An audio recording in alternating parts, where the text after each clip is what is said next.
할렐루야, 좋은 아침입니다. 오늘은 고린도전서 15장 1절에서 11절까지의 말씀입니다.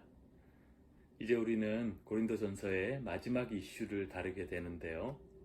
흔히 고린도전서 15장을 부활장이라고 합니다.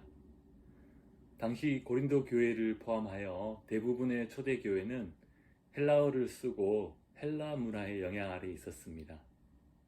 그런데 헬라인들은 영을 선하게 보고 물질과 육체를 악하게 보는 이원론에 빠져 있었습니다. 선한 영혼이 악한 육체의 감옥 안에 갇혀 있다고 보고 모든 영적인 것과 영의 세계를 동경했었습니다. 그들의 관점에서 영원 불멸에 관해서는 대단히 호의적이었지만 육체의 부활에 관해서는 그들은 대단히 부정적이었습니다. 부활을 육체에서 해방된 영혼이 다시 육체에 갇히게 되는 일종의 퇴보라고 여겼던 것이죠.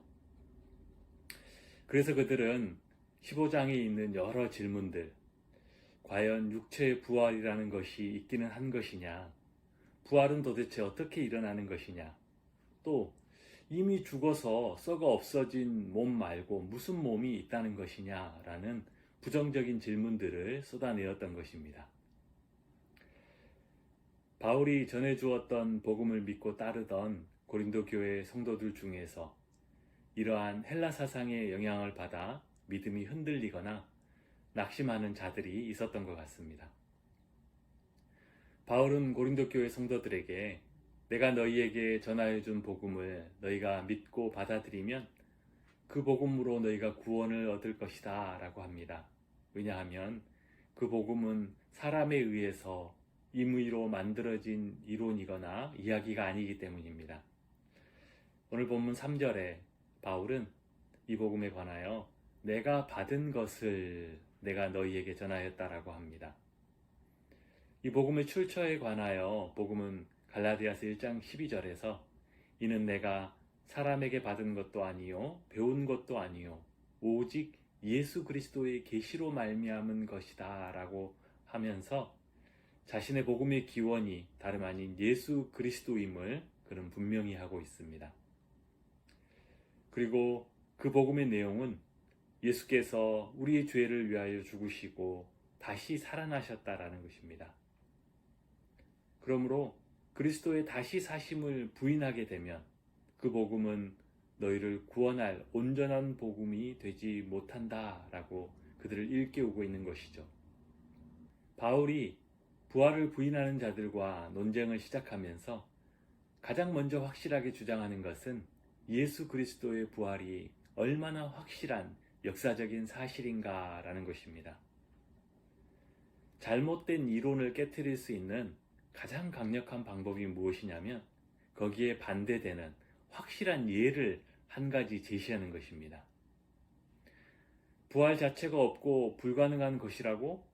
그러면 우리가 두 눈으로 직접 보았던 예수님의 부활은 어떻게 설명할 것이냐? 그러면서 5절 이하 바울은 부활하신 예수님을 직접 목격했던 증인들을 나열합니다. 부활하신 주님은 게바에게 보이시고 12 제자들에게 보이셨으며 그 후에 500여 형제들에게도 보이셨다. 그리고 그 중에 태바는 아직도 우리 중에 살아있다. 가서 그들에게 물어보아라 라고 말하는 것이죠. 그러면서 바울은 9절 이하에 이렇게 덧붙입니다. 그 주님은 나 같은 사람에게도 찾아오셔서 은혜를 주셨습니다. 나야말로 그 은혜에 가장 합당하지 않은 자이고 가장 작은 자인데 내가 이렇게 당신들에게 복음의 일꾼이 된 것도 다 그 부활하신 주님의 은혜 때문입니다 라고 하는 것이죠. 내가 그 주님을 위해 아무리 수고할지라도 나는 자랑할 것이 없고 할 말도 없습니다.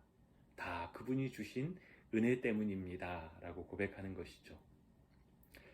여러분, 우리는 모두 예수 그리스도의 부활을 믿습니다. 바라기는 그 믿음이 단지 마음의 확신으로만 끝나는 것이 아니라 날마다 바울과 같은 고백으로 그 부활하신 주님 앞으로 나아가는 복된 성도님들 되시기를 축복드립니다.